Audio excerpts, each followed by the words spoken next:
ಪ್ರಭು ಕ್ರಿಸ್ತನಲ್ಲಿ ವಿಶ್ವಾಸವಿಟ್ಟಿರುವ ಆತ್ಮೀಯ ಯೇಸುವಿನ ಸಹೋದರ ಸಹೋದರಿಯರೇ, ನಾವೆಲ್ಲರೂ ದೇವರ ಮಕ್ಕಳು.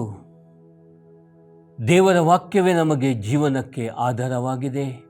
ಇವತ್ತು ಈ ವೇಳೆಯಲ್ಲಿ ಈ ವಾಕ್ಯವನ್ನು ಆಲಿಸುವ ನಿಮ್ಮೆಲ್ಲರನ್ನು ನಾನು ಪ್ರಭು ಯೇಸು ಕ್ರಿಸ್ತರ ಮಧುರ ನಾಮದಲ್ಲಿ ನಾನು ಸ್ವಾಗತಿಸುವನಾಗಿದ್ದೇನೆ. ದೇವರ ಕೃಪೆ ಮತ್ತು ಕರುಣೆ ನಮ್ಮ ಮೇಲೆ ಸದಾಕಾಲ ಇರಲಿ. ಒಂದು ವೇಳೆ ನಾವು ಸಂತ ಪೌಲರ ಪತ್ರವನ್ನು ಓದುವುದಾದರೆ, ಮೊದಲನೇ ಪತ್ರ ಅಧ್ಯಾಯ 4 ವಾಕ್ಯ 20 ಬರೆಯಲ್ಪಟ್ಟಿದೆ, ದೇವರ ಸಾಮ್ರಾಜ್ಯದ ಕುರಿತಾಗಿ. ದೇವರ ಸಾಮ್ರಾಜ್ಯ ದೇವರ ವಾಕ್ಯದಿಂದ ನಮಗೆ ಲಭಿಸುತ್ತದೆ. ಸೊ ನಾವು ಮಾತನಾಡುವ ಪ್ರತಿಯೊಂದು ವಾಕ್ಯಗಳು ಕೂಡ ಖಾಲಿ ಅದು ಮರಳು ಮಾತುಗಳಲ್ಲ, ಬದಲಾಗಿ ಅದು ಶಕ್ತಿ ಸಾಧನ, ಅದು ಮಾತುಗಳಾಗಿವೆ. ಸೊ ಪ್ರಿಯರೇ, ಪ್ರತಿಯೊಂದು ದೇವರ ವಾಕ್ಯವನ್ನು ನಾವು ಆಲಿಸಲು ಈಗ ಇಲ್ಲಿದ್ದೇವೆ. ಪ್ರತಿಯೊಂದು ವಾಕ್ಯದ ಮುಖಾಂತರ ದೇವರ ಶಕ್ತಿ, ದೇವರ ಕೃಪೆ ಮತ್ತು ದೇವರ ಅನ್ಯೋನ್ಯತೆ ನಮಗೆ ಸಿಗಲಿ ಅಂತ ನಾವು ಒಂದು ನಿಮಿಷ ಪ್ರಾರ್ಥಿಸೋಣ. ಪ್ರಿಯ ಯೇಸುವೇ, ನಿಮ್ಮ ನಾಮವನ್ನು ನಾವು ಆರಾಧಿಸುತ್ತೇವೆ. ಪ್ರತಿಯೊಂದು ನಾವು ಬೋಧಿಸುವ ವಾಕ್ಯಗಳ ಮುಖಾಂತರ ನಿಮಗೆ ಮಹಿಮೆ ಸ್ತೋತ್ರ ಸಲ್ಲಲಿ. ಈ ವಾಕ್ಯವನ್ನು ಆಲಿಸುವ ಪ್ರತಿಯೊಂದು ನನ್ನ ಸಹೋದರ ಸಹೋದರಿಯರಿಗೂ ಈ ವಾಕ್ಯಗಳ ಮುಖಾಂತರ ಜಯ ಲಭಿಸಲಿ, ಅವರು ಕೂಡ ಆಶೀರ್ವಾದ ಪಡಲಿ.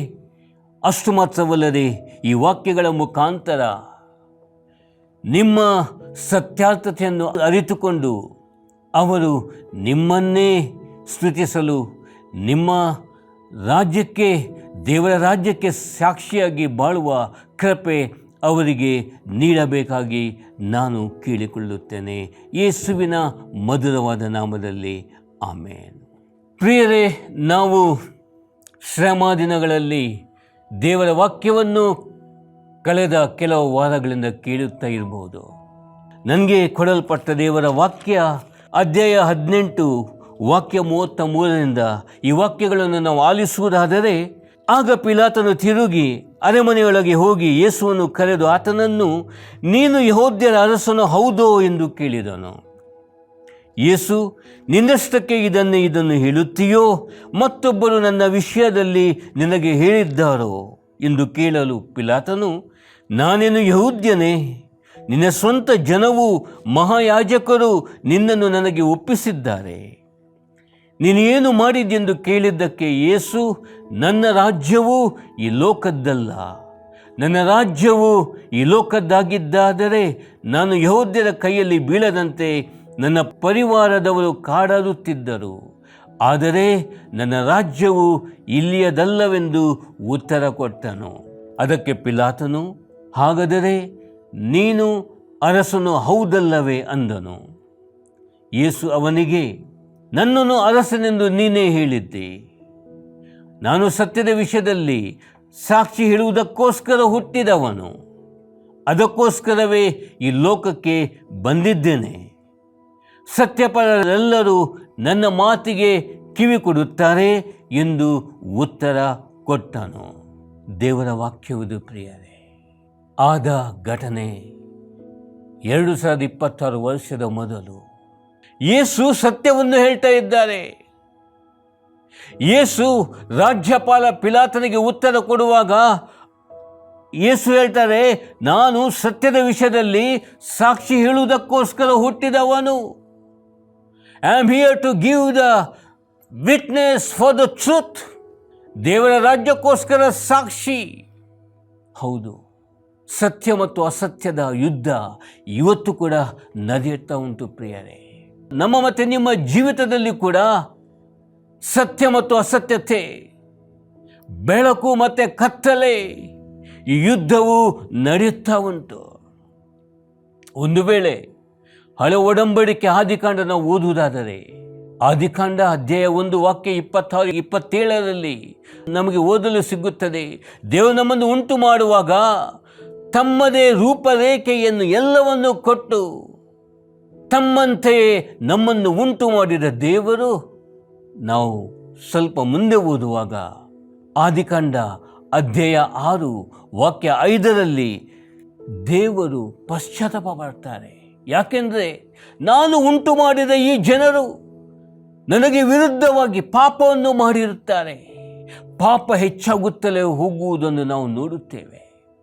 ಸ್ವರ್ಗ ಸಾಮ್ರಾಜ್ಯ, ದೇವಲೋಕ ಈ ಭೂಲೋಕದಲ್ಲಿ ಉಂಟು ಮಾಡಬೇಕೆಂಬ ಉದ್ದೇಶದಿಂದ ತಮ್ಮದೇ ಸ್ವರೂಪದಲ್ಲಿ ಉಂಟು ಮಾಡಿದ ಈ ಜನರು ತಮ್ಮನ್ನು ಉಂಟು ಮಾಡಿದ ದೇವರಿಗೆ ವಿರುದ್ಧವಾಗಿ ನಡ್ಕೊಳ್ಳುವುದನ್ನು ದೇವರು ನೋಡಿ ಪಶ್ಚಾತ್ತಾಪ ಪಡ್ತಾರೆ ಪ್ರಿಯರೇ. ಅದಕ್ಕೋಸ್ಕರ ದೇವರ ಒಂದು ಆಲೋಚನೆ. ಯಾಕೆಂದರೆ ನಮಗೆ ಗೊತ್ತು, ದೇವರ ವಾಕ್ಯದಲ್ಲಿ ನಾವು ಓದಿದ್ದೇವೆ, ಯಾರು ಪಾಪವನ್ನು ಮಾಡುತ್ತಾರೋ ಅವರು ಆತ್ಮಿಕವಾಗಿ ಮರಣ ಹೊಂದುವರು. Those who commit sin, they will die. Because the word of God tells, the wages of sin is this death. ಮರಣ ಶಾರೀರಿಕ ಮರಣ ಅಲ್ಲ, ಆತ್ಮಿಕವಾಗಿ ಪ್ರಭು ಯೇಸು ಕ್ರಿಸ್ತರು ಹೇಳ್ತಾ ಇರೋದು ಇದು ಆತ್ಮಿಕವಾದ ಮರಣ. ದೇವರ ಪ್ರೀತಿ ಅಗಾಧವಾದುದು. ದೇವರ ಇಚ್ಛೆ ನಾವೆಲ್ಲರೂ ರಕ್ಷಣೆ ಹೊಂದಬೇಕು. ಹೇಗೆ ಪಾಪ ಬಂತು, ಪಾಪ ಬಂದಿತ್ತು ಪ್ರಿಯರೇ. ಪವಿತ್ರ ಪುಸ್ತಕ ಓದುವಾಗ ನಮಗೆ ಗೊತ್ತಾಗ್ತದೆ, ಒಂದೇ ಒಂದು ಅಸತ್ಯದ ಮಾತು, ಸುಳ್ಳಿನಿಂದ ದೇವರ ಆದಾಮ ಮತ್ತು ಹವ್ವಳಿಗೆ ಹೇಳಿದ್ದು, ಅದನ್ನು ತಿರುಚಿ ಸರ್ಪವು ಅವರನ್ನು ಪ್ರಲೋಭನೆಗೆ ಒಳಪಡಿಸಿ ಪಾಪ ಮಾಡುವಂತೆ ಪ್ರೇರೇಪಿಸಿದಾಗ ಅಲ್ಲಿ ಪಾಪ ಉಂಟಾಯಿತು.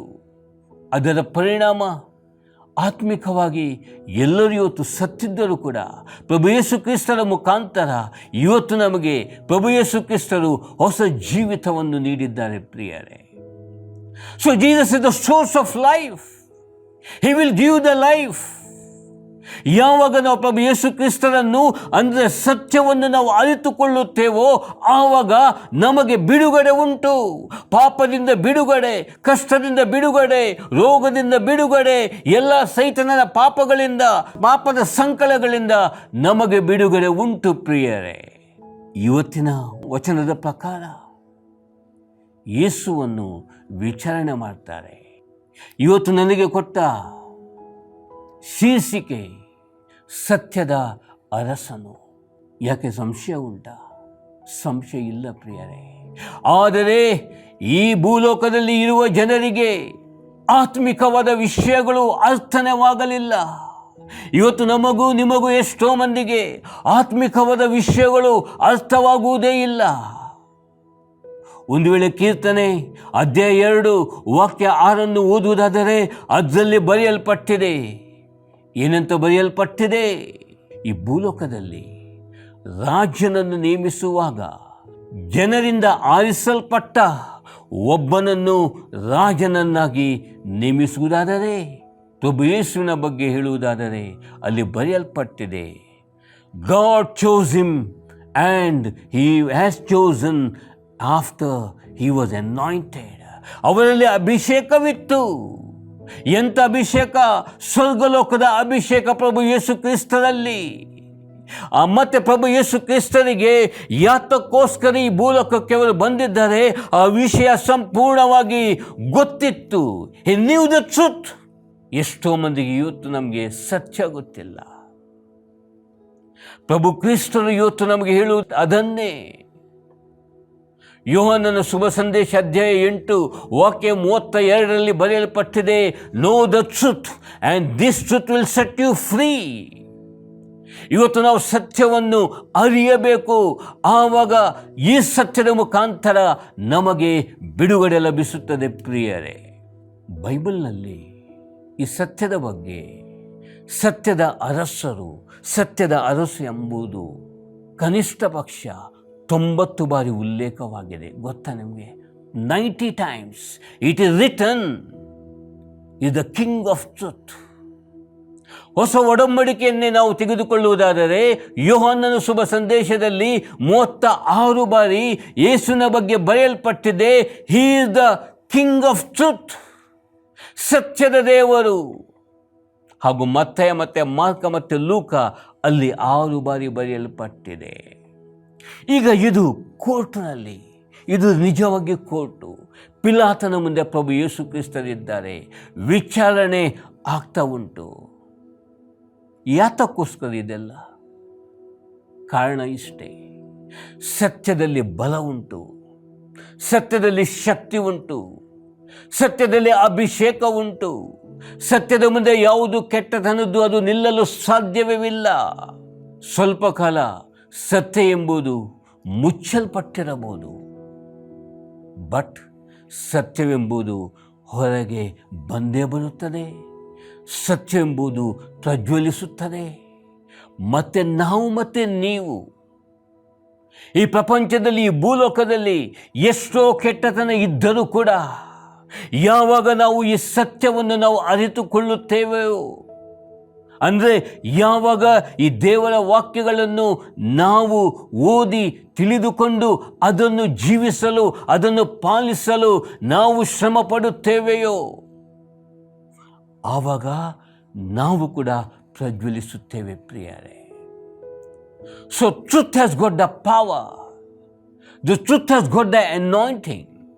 ಪ್ರಭು ಯೇಸು ಕ್ರಿಸ್ತರ ಜೀವಿತ 33.5 ವರ್ಷ ಮಾತ್ರ. ಈ 33.5 ವರ್ಷದಲ್ಲಿ ಕೇವಲ 3 ವರ್ಷ ಅವರ ಬಹಿರಂಗ ಜೀವನ.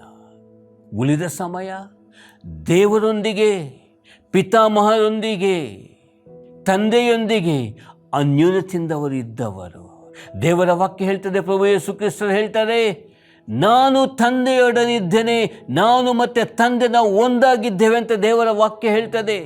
ಹೌದು ಪ್ರಿಯರೇ, ಭೂಲೋಕಕ್ಕೆ ಬಂದ ಪ್ರಭು ಯೇಸು ದೇವ ಸಾಮ್ರಾಜ್ಯವನ್ನು ಕಟ್ಟಲು ಬಂದಿದ್ರು, ಸತ್ಯವನ್ನು ತಿಳಿಯಪಡಿಸಲು ಬಂದಿದ್ರು. ರೋಮನ್ ಚಕ್ರವರ್ತಿಯ ಸಮಯದಲ್ಲಿ ಪಿಲಾತ ಎಂಬಾತ ರಾಜ್ಯಪಾಲವಾಗಿದ್ದ. ರಾಜ್ಯಪಾಲ ಅವ ಪಿಲಾತ, ಹಿ ವಾಸ್ ದ ಗವರ್ನರ್. ಆ ಸಮಯದಲ್ಲಿ ಯಹೂದ್ಯರ, ಆ ಸಮಯದಲ್ಲಿ ಧಾರ್ಮಿಕ ಮುಖಂಡರಾದ ಕೇಫಾಸ ಮತ್ತು ಅನ್ನಾಸ್, ಇವರ ಬೋಧನೆ ನಡೀತಾ ಇತ್ತು. ಅವರಿಗೆ ಬೇಕಾದ ಹಾಗೆ ಸತ್ಯವನ್ನು ತಿರುಚಿ ಅವರು ಬೋಧಿಸುತ್ತಿದ್ದರು. ಆದರೆ ಯಾವಾಗ ಪ್ರಭು ಯೇಸು ಕ್ರಿಸ್ತರು ದೇವ ಸಾಮ್ರಾಜ್ಯದ ಬಗ್ಗೆ ಸಾಮತಿ ಮುಖಾಂತರ ದೇವರಾಜ್ಯವನ್ನು ಪ್ರಕಟಿಸಲು ಆರಂಭಿಸಿದರು, ಜನರ ಮಧ್ಯದಲ್ಲಿ ಅವರು ದೇವರ ವಾಕ್ಯವನ್ನು ಸಾರುತ್ತಿದ್ದರು. ಆವಾಗ ಜನರು ಈ ವಾಕ್ಯವನ್ನು, ಈ ಸತ್ಯವನ್ನು ಅರಿತುಕೊಂಡು ಯೇಸುವನ್ನು ಹಿಂಬಾಲಿಸಲು ಪ್ರಾರಂಭಿಸಿದರು. ಅಷ್ಟು ಮಾತ್ರವಲ್ಲ ಪ್ರಿಯರೇ, ಅದ್ಭುತ ಸೂಚಕ ಕಾರ್ಯಗಳು ಕೂಡ ನಡೆಯುತ್ತಾ ಇದ್ದವು. ಎಷ್ಟೋ ಮಂದಿ ಅವರ ಪ್ರಭು ಯೇಸು ಕ್ರಿಸ್ತರ ಶಿಷ್ಯರಾದರು. ಪ್ರಭು ಯೇಸು ಕ್ರಿಸ್ತರು ಅನ್ನುತ್ತಿದ್ದರು, ನಾನು ದೇವ ಮಗ, ದೇವಪುತ್ರ. ಇಂಥ ಕೆಲವು ವಾಕ್ಯಗಳು ಯಹೂದ್ಯರಿಗೆ ಹಿಡಿಸಲಿಲ್ಲ. ಅವರು ಒಂದು ಹುನ್ನಾರ ಮಾಡಿದ್ರು. They wanted to put a false accusation on him. ಅವರ ಯೋಜನೆ, ಈ ಯೇಸು ಕ್ರಿಸ್ತನನ್ನು ತುಂಬ ಜನರು ಹಿಂಬಾಲಿಸುತ್ತಾ ಇದ್ದಾರೆ, ಇದು ಅವರಿಗೆ ಹಿಡಿಸಲಿಲ್ಲ. So they wanted to trap him. ಪ್ರಭು ಯೇಸು ಕ್ರಿಸ್ತರಿಗೆ ಅಪರಾಧಿಯ ಮಾಡಬೇಕು, ಅವರ ಮೇಲೆ ಸುಳ್ಳು ಆರೋಪ ಹೊರಿಸಿ ಅವರನ್ನು ಸಿಲುಬೆಗೆ ಏರಿಸಬೇಕು.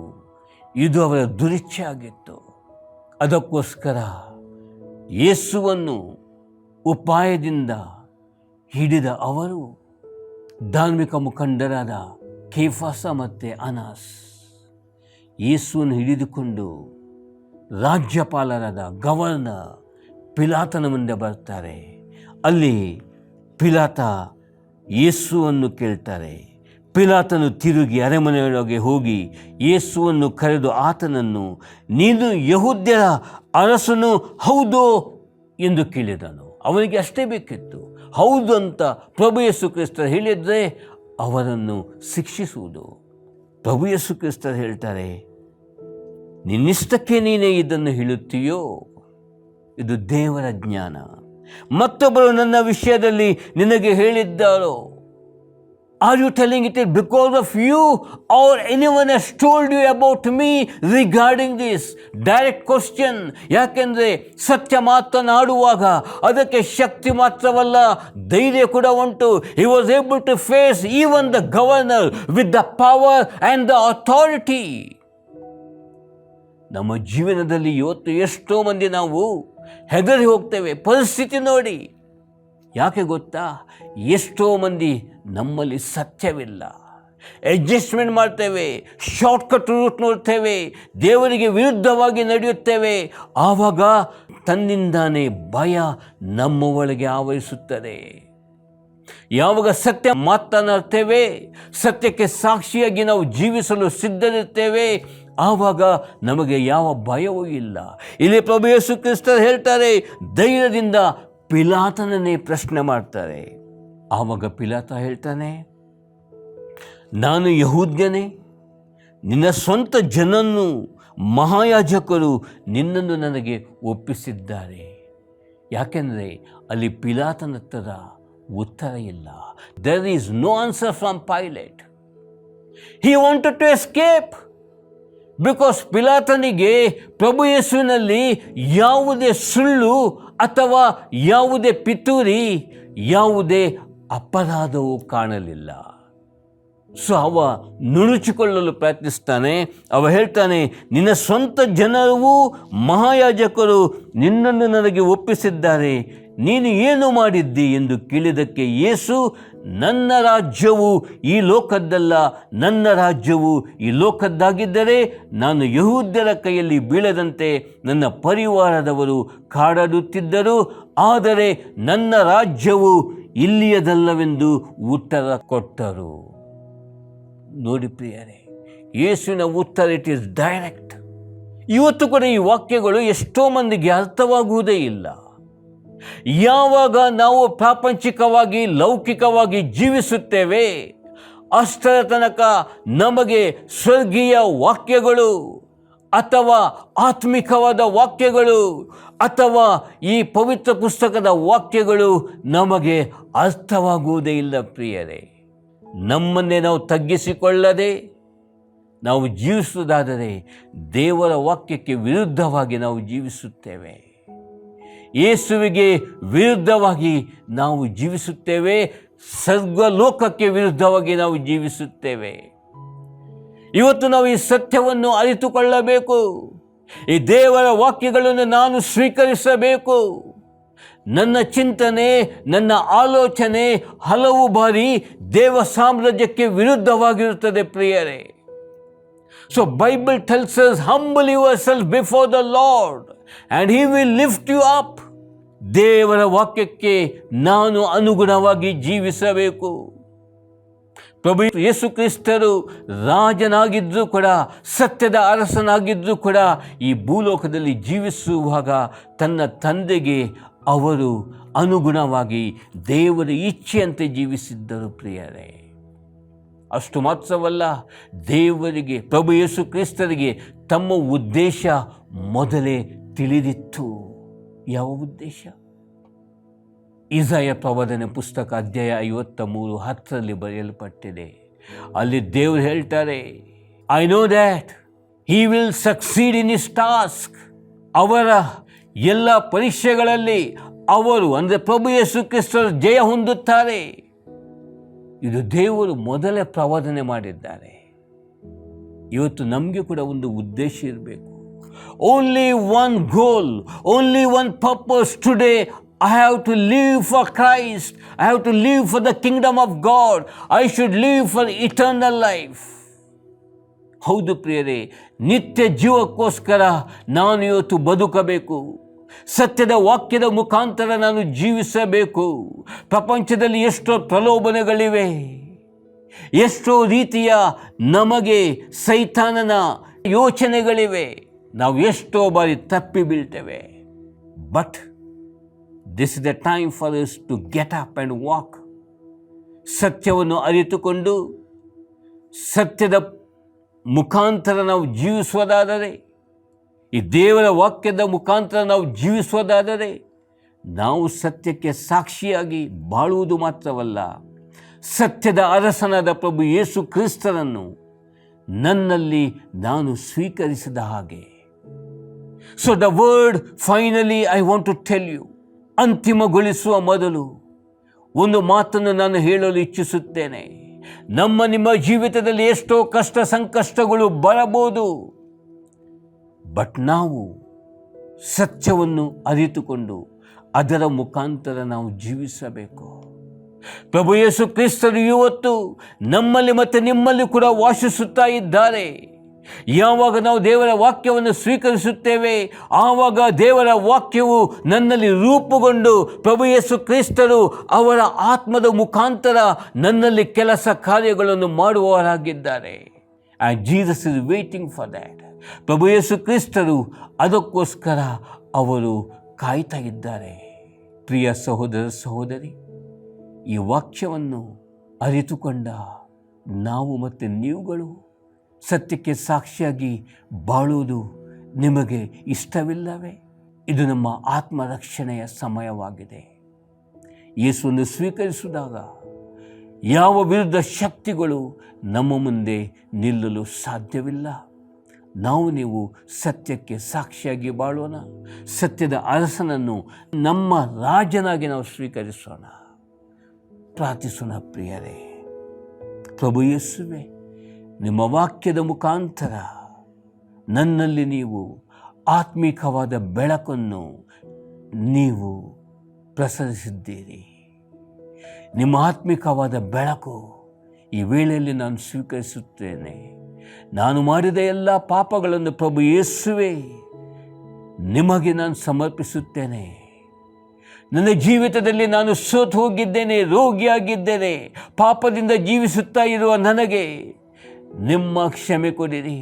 ಪ್ರಭು ಯೇಸುವೆ, ನಾನು ಪಾಪಿ ಅಂತ ಒಪ್ಪಿಕೊಂಡು ನನ್ನನ್ನೇ ನಿಮಗೆ ಸ್ವೀಕರಿಸಿ ನೀನೇ ನನ್ನ ರಾಜನೆಂದು ನಾನು ಸ್ವೀಕರಿಸುತ್ತೇನೆ. ಪ್ರಭು ಯೇಸುವೆ, ಬನ್ನಿ ನನ್ನ ಅಂತರಾಳದಲ್ಲಿ, ಬನ್ನಿ ನನ್ನ ಜೀವಿತದಲ್ಲಿ. ನನಗೆ ಬಿಡುಗಡೆ ಬೇಕು, ನಿಮ್ಮ ನಾಮದಿಂದ ಬಿಡುಗಡೆ. ಪ್ರಭು ಯೇಸುವೆ, ನೀವೇ ನನ್ನ ರಾಜ. ಈ ವಾಕ್ಯವು ನಿಮಗೆ ಆಶೀರ್ವಾದವಾಗಿದೆ ಅಂತ ನಂಬುತ್ತೇನೆ. ಪ್ರಿಯರೇ, ಎಲ್ಲರೂ ನಿಮಗೆ ಆಶೀರ್ವಾದದಿಂದ ಜೀವನವು ನಿಮ್ಮ ಉಜ್ಜೀವನ ಆಗಲಿ. ಆಮೇನ್. ಸುವಾರ್ತೆ ತಲುಪದ ಊರು ಇರಲೇಬಾರದು, ಸಭೆಯೂ ಇಲ್ಲದ ಗ್ರಾಮ ಇರಬಾರದೆಲ್ಲಿಯೂ. ಸುವಾರ್ತೆ ತಲುಪದ ಊರು ಇರಲೇಬಾರದು, ಸಭೆಯೂ ಇಲ್ಲದ ಗ್ರಾಮ ಇರಬಾರದೆಲ್ಲಿಯೂ. ಇದುವೇ ಇದುವೇ ಇದುವೇ ನಮ್ಮ ಬಯಕೆ, ಇದುವೇ ಇದುವೇ ಇದುವೇ ನಮ್ಮ ಗುರಿಯು. ಇದುವೇ ಇದುವೇ ಇದುವೇ ನಮ್ಮ ಬಯಕೆ, ಇದುವೇ ಇದುವೇ ಇದುವೇ ನಮ್ಮ ಗುರಿಯು. ಸುವಾರ್ತೆ ತಲುಪದ ಊರು ಇರಲೇಬಾರದು, ಸಭೆಯೂ ಇಲ್ಲದ ಗ್ರಾಮ ಇರಬಾರದೆಲ್ಲಿಯೂ. ಸುವಾರ್ತೆ ತಲುಪದ ಊರು ಇರಲೇಬಾರದು, ಸಭೆಯೂ ಇಲ್ಲದ ಗ್ರಾಮ ಇರಬಾರದು.